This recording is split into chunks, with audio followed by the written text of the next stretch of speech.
"You just hit me," in front of our unborn daughter. The slap echoes through the upscale restaurant, bringing all of Manhattan to a standstill in silence. A man, a tech millionaire, an icon of success and power, has let suspicion and pride kill the humanity left in him. She stands there, hand cradling her 6-month pregnant belly, while he freezes before the truth. The woman he thought was betraying him is the only one who still believes he can change. Hours later, the video of the slap spreads across the internet, burying the empire he once built. But no one knows that, in the silent penthouse, Richard Morrison is writing his final lines to the child not yet born. He is remorseful. But is it too late? The Manhattan afternoon drapes the glass towers in the golden hue of the setting sun. In the 43rd floor penthouse, Sarah Morrison adjusts her navy maternity dress, the only thing that still makes her feel like herself amid a world collapsing. Her hand rests lightly on her belly, where the 6-month-old baby kicks gently, as if reminding her mother there is still a reason to go on. The apartment was once their shared pride.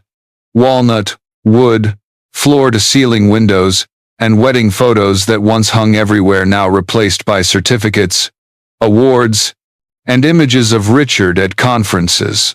A home still lit, but no longer warm. In the study, Richard sits in silence, eyes fixed on his laptop screen, where messages still flicker. "Amanda, I miss you. It's strange not waking up beside you." He closes it, fast, as if afraid of catching himself. The window's click behind him blends with his chaotic heartbeat. Part of him still believes he can hide it. Another part knows. Sarah knows. She always has. Sarah steps into the room, forcing a strained smile. "It's 7 o'clock. Are you ready?" Richard looks up, his face calm to a terrifying degree. "I have an urgent call, 5 minutes." His voice is hard, clipped, like speaking to an employee. Those 5 minutes stretch into eternity. Sarah stands before the mirror, staring at the woman reflected back, cheeks thinner, eyes dimmer, yet something still unextinguished. Hope, perhaps. Or delusion. She recalls their first date 20 years ago, also an upscale restaurant, when he looked at her with eyes that made her feel special. Tonight, he looks at his phone with those same eyes. Dear audience, grab a glass of water, take a moment to relax, and keep listening to the story. The twists are still to come. And please drop a comment below letting me know where you're watching from and what time it is for you. It's always a joy to see who's joining us from around the world. Drop a 1 in the comments if you find this story gripping, so we can keep bringing you more captivating tales. When Richard emerges, the scent of expensive cologne overwhelms the air. She asks softly, "Do you still remember what today is?" He replies, "Of course. 20 years. She smiles, expecting a small gesture, but he only checks his watch. The black Mercedes glides down Madison Avenue, city lights reflecting on the windows like shattered memories. Sarah gazes out, fingers tracing the glass lightly, while Richard scrolls through work emails and messages. He doesn't see her hand slip protectively over her belly, shielding the baby from the growing distance between them. In Richard's mind, a silent dialogue plays out. Does she know? Will she forgive? But the defensive instincts of a businessman trained to counter every threat with control and silence is the most effective control. The car stops in front of Delacour Steakhouse, a place they once dreamed of dining at during their early startup years. The valets open the doors. Warm light spills out, the clink of cutlery and wine glasses blending into the symphony of the elite. But in Sarah's mind, it is the prelude to one final experiment. Can love survive paranoia and betrayal? They are led to a table by the window overlooking Fifth Avenue. Richard orders a red Bordeaux, his favorite, without asking if she can drink during pregnancy. He talks about steaks, board meetings, and a deal in Silicon Valley. She nods, but her mind circles one name: Amanda. Sarah remembers once being happy to hear him speak passionately about work, believing his success was theirs. But tonight, every word he utters sounds like proof of an irreparable divide. When the main course arrives, Richard notices her trembling hands around a glass of water. "Are you okay?" Sarah answers softly, "Just a little tired." He doesn't realize it's exhaustion from holding in the pain. She draws a deep breath. "I found a box in your coat pocket. A jewelry box." Richard sets down his knife, voice lowered. "What are you talking about?" "The necklace, Richard. I thought it was an anniversary gift." He gives a soft laugh, the kind that chills her. "You always overthink, Sarah. Maybe the pregnancy hormones are making you." The sentence trails off, like a dull blade. A diner at the next table glances over. Sarah bows her head, trying to hide the tear rolling quickly down her cheek. She realizes she has spent her whole life preparing to fight for this man, but never learned how to fight against him. Across the table, Richard grips his wine glass tightly. He sees his reflection in the crystal exemplary husband, successful entrepreneur, but the eyes belong to a stranger. Part of him wants to confess. Another part, full of pride, refuses. When the server places the bill on the table, Sarah says quietly, "Shall we go home?" He looks up, voice cold as metal. "No. I have something to say, and you'll listen here." His voice rises louder than necessary. A few heads turn. The air thickens. Sarah looks at him, and in that brief moment, she sees the eyes of the man who once vowed to protect her for life. But in that same moment, she understands. Tonight, that man no longer exists. Richard draws a deep breath, his lips trembling slightly. "Do you know what people are saying about me, Sarah? That I'm being betrayed. That this baby—" He doesn't finish. But Sarah's eyes tell him he has just touched the unforgivable.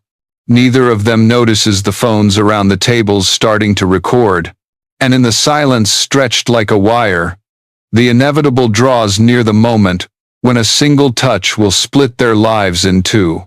The atmosphere in Delacour thickens as if every molecule knows what is about to happen. The crystal glasses still catch the light, forks still lightly touch porcelain, but beneath the soft jazz, something cracks, invisible yet palpable to all. Sarah sits straight, hands folded in her lap, calm in a terrifying way. She has learned that when a man speaks too loudly, the smartest woman is the one who stays silent. But today, her silence drives Richard mad. He leans toward her, voice low, hissing through clenched teeth. "Do you think people will believe you, Sarah? A pregnant woman, unstable, paranoid, accusing her husband in the middle of a restaurant?" She doesn't answer. Her eyes stare straight, no longer afraid, only a clarity bordering on cruelty. "It's not about who they believe, Richard. It's about whether you still believe in yourself." The words are not loud, but they land on the table like cold metal. A few guests turn their heads, sensing the storm forming. Richard leans back in his chair, drawing a deep breath as if to regain control. He has run boardrooms, persuaded the toughest investors, bent entire markets to his will. But no skill prepares him for Sarah's eyes right now, eyes reflecting the man he fears most, himself. She opens her handbag, pulls out a cream-colored envelope, and places it gently in front of him. "Do you know what this is?" Richard doesn't touch it, only stares as if it were an indictment. Carmen found everything. Her name, the apartment, the receipts, the photos, everything. Nothing left to imagine, Richard. Only the truth. Truth, a short word, heavy as lead, stills him. A vein pulses on his wrist. His heartbeat races. He feels suffocated in the brightly lit room where no one truly cares, yet everyone watches. Sarah continues, her voice no longer trembling. I came here tonight to say I was still willing to forgive if you would just admit it once. But instead, you chose to turn everything into a performance. A play about the betrayed husband. Richard looks around and suddenly realizes, she's right. Everything tonight, the dinner, the lights, the table placement, was orchestrated by him to prove he was the victim, to make her lose composure. He wanted to control the narrative, as he always does in business. But now the narrative is rewriting itself, without him. A clink rings out, someone drops a knife. A drop of wine spills from a glass. The world slows. Sarah stands, her hand lightly on her belly, an instinctive mother's gesture shielding her child from the approaching storm. She says nothing more. But that silence, and those calm eyes, make Richard feel himself crumbling. He hears his own voice, alien, hoarse, sharp. You don't understand. You don't know the pressure I'm under. I lose sleep over work, over everything. Over her? Sarah asks softly, but the question falls like stone. No answer. Only ragged breathing and jazz notes fracturing in the air. A young server approaches hesitantly to refill water, but his eyes are confused. Other guests start turning, murmuring. A trembling hand raises a phone. Recording lights flicker, and then silence. Not the silence of peace, but the silence of something irretrievable. A short breath, a light impact, and everything stops. All of it. The sound of a glass shattering rings out, and Delacour freezes. The server drops his tray. The manager rushes over. Richard still stands, his hand empty, but his eyes like a man waking from a trance. And Sarah, she says not a word. She only lightly touches her cheek, feeling the warmth of humiliation, but her face is expressionless, as if all emotion has left her body. Then she speaks, in a voice so soft, only nearby tables hear. Thank you, Richard. You just showed everyone exactly who you really are. Those words are not a scream, they are a verdict. Short, precise, and unappealable. Phone cameras hum throughout the room. A few women whisper to each other. A few men bow their heads. The manager approaches, voice trembling. Mr. Morrison, please leave the restaurant immediately. Richard doesn't move. His eyes are fixed on Sarah, as if one glance back from her could reverse everything. But she doesn't look. She gathers the envelope, places the tip on the table, movements calm, as if concluding a long dinner. Then she turns her back. Each step is a chapter closing. People part to let her pass, and the silence follows her to the door. The glass door closes behind her. Outside, Manhattan still glows, but for Richard, the sound has gone mute. He hears his own breathing heavy, ragged, mixed with the whispers around him. Then someone says softly, "My God, that's Richard Morrison." It was him. Blood drains from his face. He looks down at the table. 2 wine glasses remain, a fallen napkin, and his reflection in the black surface. That man is no longer a millionaire, no longer a CEO, no longer anyone. Only a man who has just lost the one thing he cannot buy back: trust. Outside, Sarah steps into the cold February wind, where New York keeps running, unaware of the earthquake that just erupted. She touches her belly, whispering like a vow, "You will not grow up in fear." And inside, Richard Morrison stands frozen, trapped in the moment the world calls viral, but he knows it is a life sentence. 3 days after the night Delacour held its breath, Manhattan wakes to a single keyword: number. Slap at Delacour. The slap at Delacour. The 23-second phone video spreads across every platform. A tall man in a black suit, chandelier light reflecting on his face. A pregnant woman, strangely calm, saying only 6 words: "Thank you, Richard. You just showed everyone exactly who you really are." No need for loud audio. No need for explanation. The world understands the rest. Sarah Morrison sits on the wooden chair in Maria Santos's apartment, hand still on her belly, eyes staring at a cold cup of tea. For the first time in years, she isn't trying to appear strong. She is simply, truly, breathing. Maria, her best friend from college, places a hand on her shoulder. Mija, you did what thousands of women dream of but never dare. You stood up in the light. Sarah shakes her head slightly. I didn't stand up, Maria. I just stopped bowing down. Those words silence the room. The door opens. Carmen Rodriguez enters, leather jacket, sharp eyes but warm voice. He thought people would pity him. But no. Sarah, the public is on your side. I have news. 3 major Morrison Technologies contracts just got canceled. Sarah doesn't smile. She only nods. Not out of glee but because justice is starting to move. That afternoon, Linda Walsh, the renowned women's rights attorney, arrives with a stack of files. He may have lawyers, but you have us. Linda sets the papers on the table. This is the divorce petition, including custody and asset division under New York law. The slap in the restaurant. Public evidence. And Carmen has the full file on his financial fraud. Sarah looks at them, 3 women, each with her strength, as if fate is reassembling the pieces shattered inside her.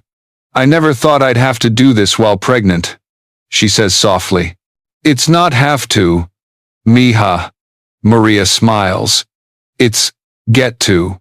You're choosing yourself. That night, with Manhattan's lights blazing, the small Brooklyn living room becomes a war room. Richard's company map spreads across the table. Notes, arrows, bank accounts, all meticulously compiled by Carmen. Linda reviews every frame of citizen-recorded video. Maria prepares food. And amid coffee, steam and laptop glow, they begin planning Sarah Morrison's rebirth. In the quiet, Sarah looks up at them. The women Richard once said, "We're jealous of you, using you." She realizes, for 20 years, he isolated her from everyone who loved her. Now that he is gone, they return like light through cracks. Sisterhood, Linda says without looking up, is something men like Richard never understand. They think power is in money, but real power is in truth, and in the women brave enough to tell it. 2 weeks pass. News of the Delacour incident becomes a symbol of awakening. Financial magazines run headlines. When CEO ethics shatter under Manhattan spotlights. Morning talk shows interview psychologists. Why do smart women stay trapped in manipulative relationships? The hashtag number stand with Sarah spreads. And Sarah only wants quiet. She spends her time reading, journaling, and listening to the fetal heartbeat, the tiny rhythm reminding her the future is forming inside her. Maria brings her a picture frame with handwritten words. Women are not born to be saved. They are born to save themselves. Sarah smiles. She places the frame on the table, beside the divorce papers. Across town, in a high-rise office, Richard Morrison watches economic news. The ticker reads, Morrison Technologies plummets 28% after CEO ethics scandal. His phone rings constantly, but no one calls for advice anymore. Only advisors, the board, and the press. In 20 years, he has never found silence this terrifying. He opens his laptop, stares at an old photo, Sarah radiant on their Venice vacation, his arm around her. The girl in the photo once believed in him unconditionally. Now she is no longer Richard Morrison's wife. She is Sarah Morrison, the woman the world respects. One afternoon, on her way to meet the lawyer, Sarah overhears a car radio. Insider sources say, the Morrison Technologies board has demanded CEO Richard Morrison resign to protect shareholders. She doesn't smile. She only grips the steering wheel tighter, then exhales deeply. She doesn't need victory. She only needs freedom. That night, in Maria's cozy apartment, 4 women raise mugs of herbal tea. No champagne, no celebration. Only a moment of peace. I thought I was weak, Sarah says. But it turns out weakness is just the beginning of strength. No, mija. Maria smiles. It's proof you still feel. And only those who feel can heal. Carmen nods, teasing lightly. And those who have us beside them are guaranteed to win. The room erupts in laughter. Outside the window, New York glows. Sarah looks down at the city once, a symbol of power. Now proof that women can change the world simply by saying enough. The slap at Delacour was once a moment of destruction. Now it has become the bell ringing in a new era. An era where women don't just survive, but rise together. 4 months after the night at Delacour, New York's sky shifts from gray to pale blue. Sarah Morrison sits on the hospital bed at Mount Sinai, trembling hands cradling her newborn daughter. Tiny eyes flicker open, searching as if seeking her first shelter in the vast world. "Hello, Emma Grace," she whispers. "Your last name is still Morrison, but your strength is your own." By the bedside, Maria stands silent, tears streaming. Linda Walsh smiles, voice hoarse with emotion. One chapter closes, and a new generation opens. Carmen texts the first photo of Emma to the group, captioned short, "A female warrior is born." In the weeks that follow, the Upper East Side apartment, once a home of control and loneliness, becomes a space of new beginnings. Walls painted cream, desks filled with drafts, documents, and plans. Sarah names her project the Morrison Initiative, a mentorship and legal support program for women leaving manipulative relationships. On the whiteboard, in bold marker, women don't need saving. They need believing in. Maria becomes communications director. Linda handles legal. Carmen oversees safety and investigations. Rosemary, a financial expert, builds an emergency fund for single mothers. They start with 3 initial clients. Then 10. Then hundreds of women knock on the door, carrying tears, fear, and hope. Sarah listens to them. And in every story, she finds a piece of her own past. "Don't fear if the path you walk no one understands," she says at the first workshop. Because sometimes, that very path becomes someone else's way out.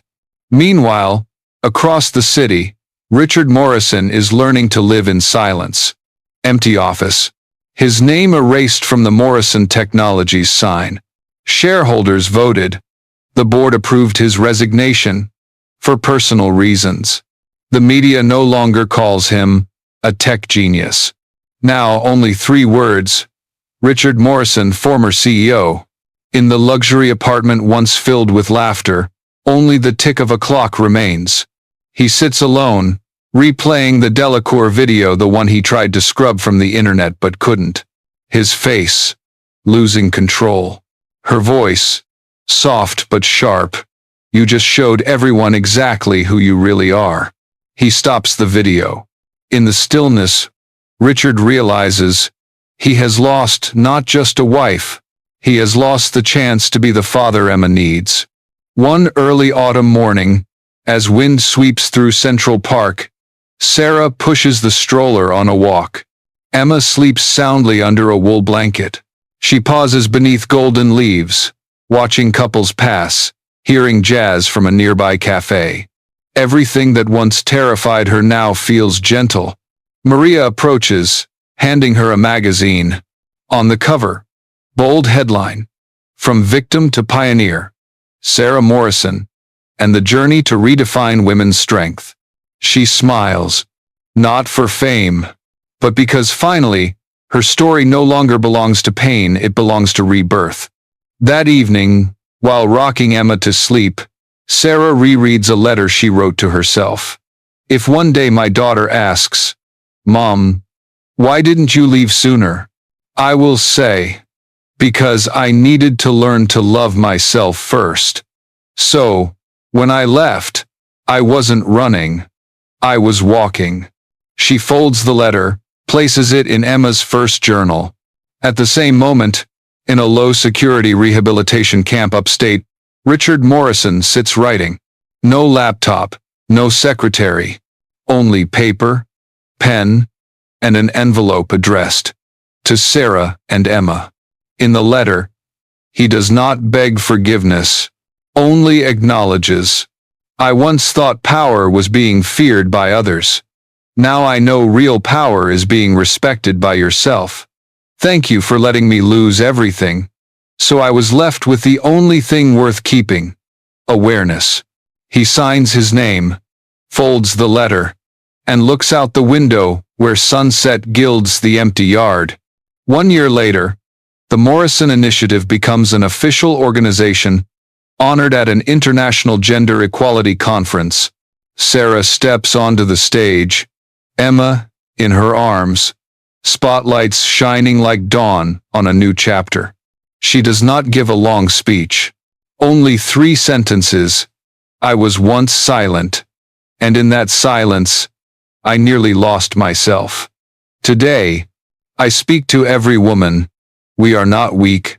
We are only waiting for each other to speak. Applause crashes like waves.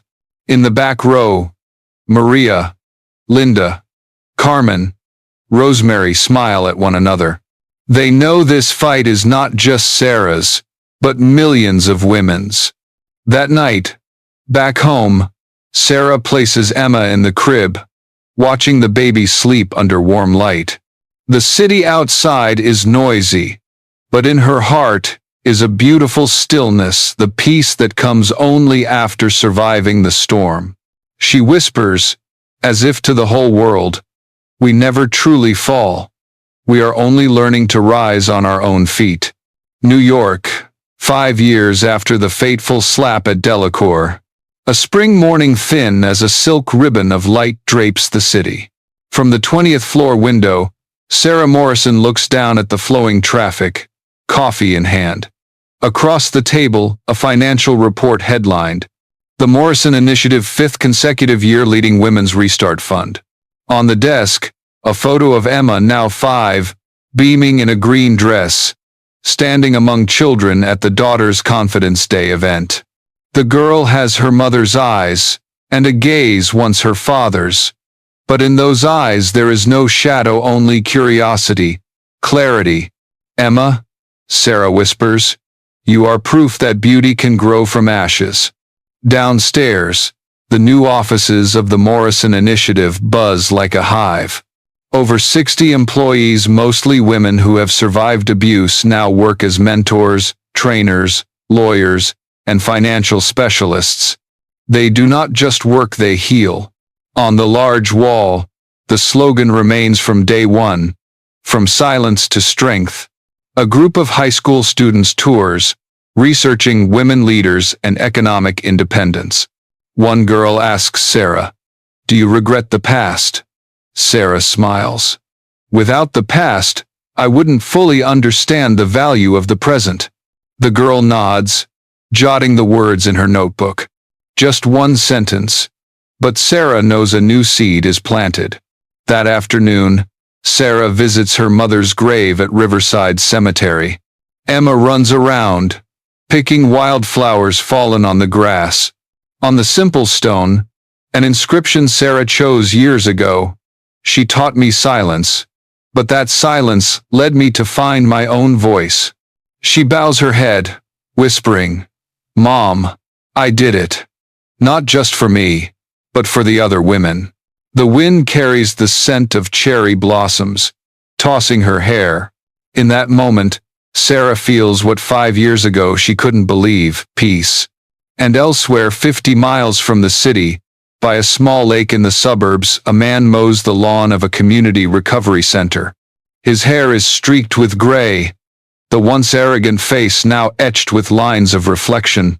Richard Morrison has served his 2-year sentence. He chose to stay in this town, mentoring tech skills in a vocational program for juvenile offenders. No press, no fame, only manual work and the silence he once feared. Every afternoon, he pauses in the center's reading room, where a poster is taped to the wall. The Morrison Initiative Building Futures for Women. He stands looking. For a long time. The clerk asks, "Do you know this organization?" Richard gives a faint smile. "In a way, I was once the reason it was born." One late summer day, Sarah receives an unmarked envelope. Inside, a $100,000 donation check and a handwritten note. "I don't expect forgiveness. I only want to help other women not learn your lesson the brutal way you did." R.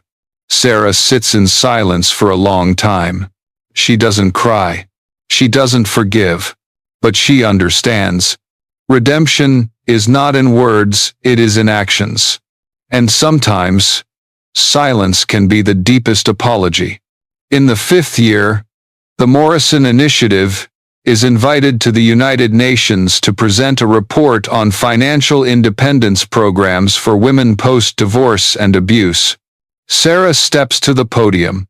Emma, in the front row with Maria, Linda, Carmen, and Rosemary still shoulder to shoulder as on day one.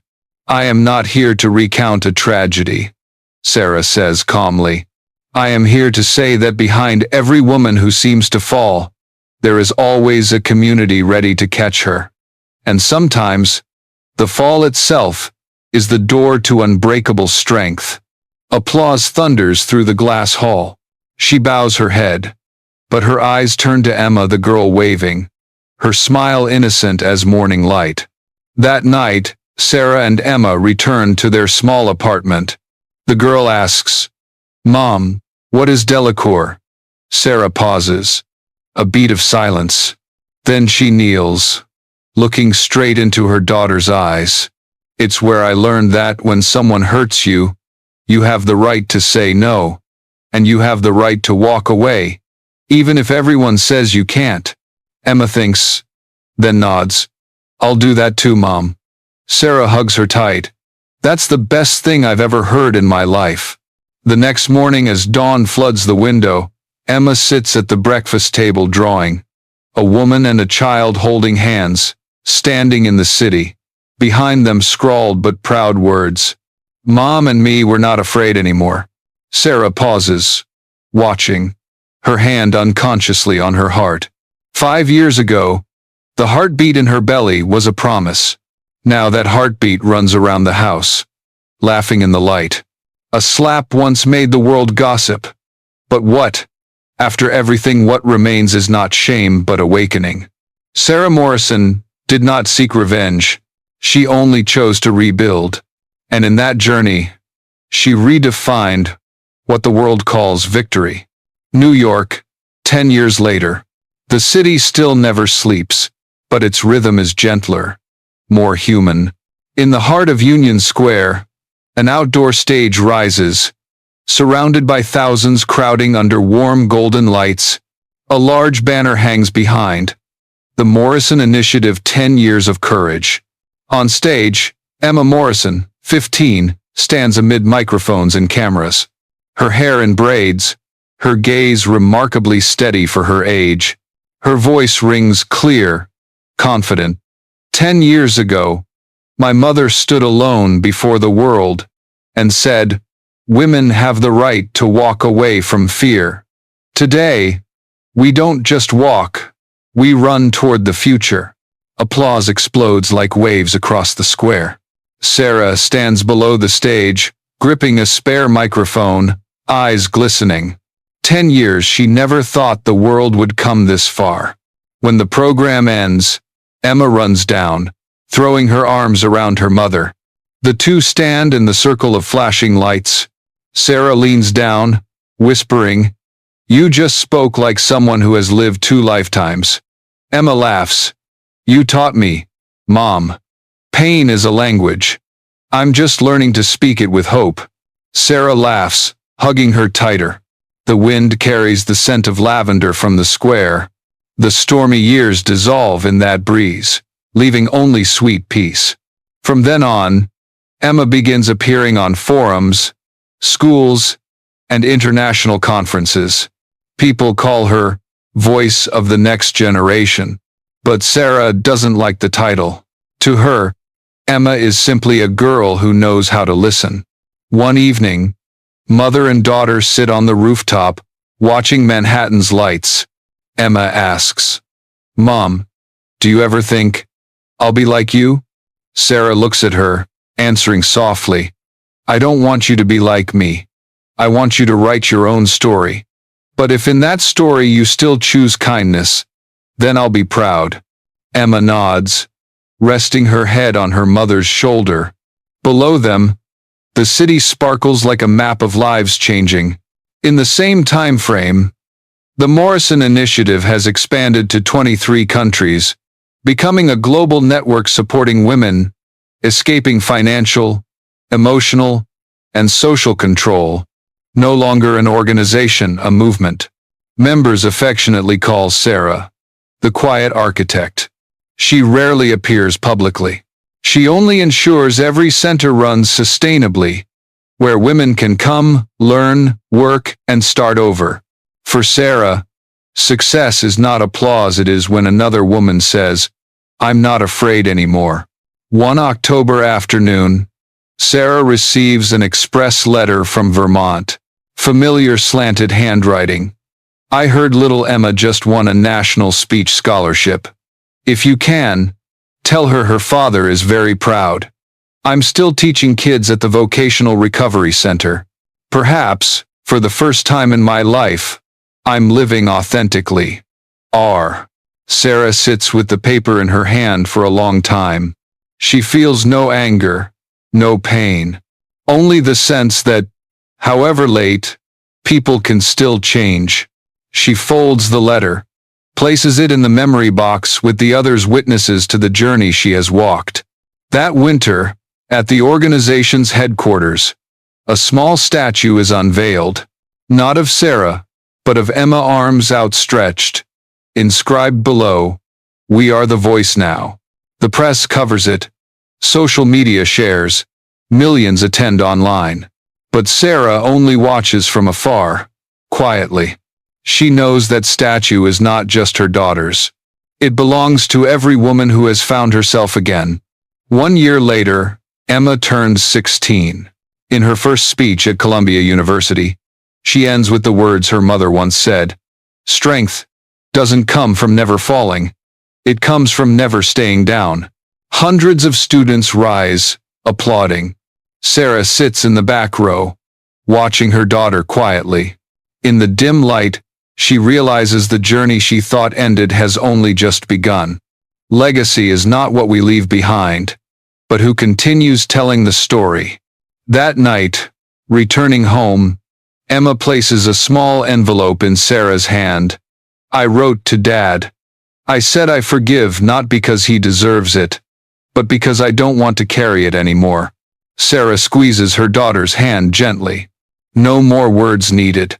They look at each other, and in that moment, 10 years of light are wrapped in a single embrace. When night falls, Manhattan glows like a galaxy, and in the flow of life, 2 generations of Morrison stand side by side, not speaking of the past, not worrying about the future, only knowing they have turned a wound into a lantern guiding millions of others. A warm, low voice narrates over the frame of Manhattan, at night, lights reflecting on the Hudson, towers breathing with their story. 10 years. Long enough for a wound to scar. Short enough for the memory to remain intact. Sarah Morrison once thought strength meant never falling.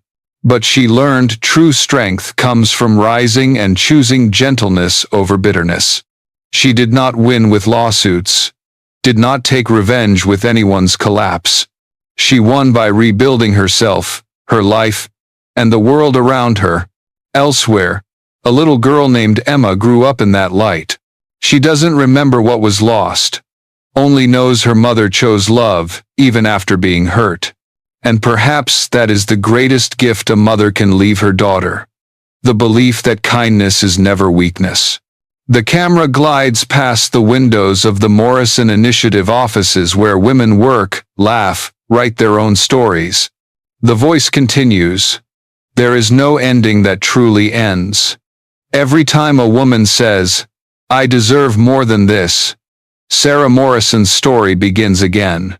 The final frame lingers on the rooftop, where mother and daughter stand, watching the city under sunset. Wind swirls around them, carrying laughter, light, and the promise that wounds will turn into maps, and those maps will lead others to find themselves. Screen fades to black. Words appear slowly. Based on true stories of resilience and sisterhood. The end is not a period. It is the first breath of a new chapter.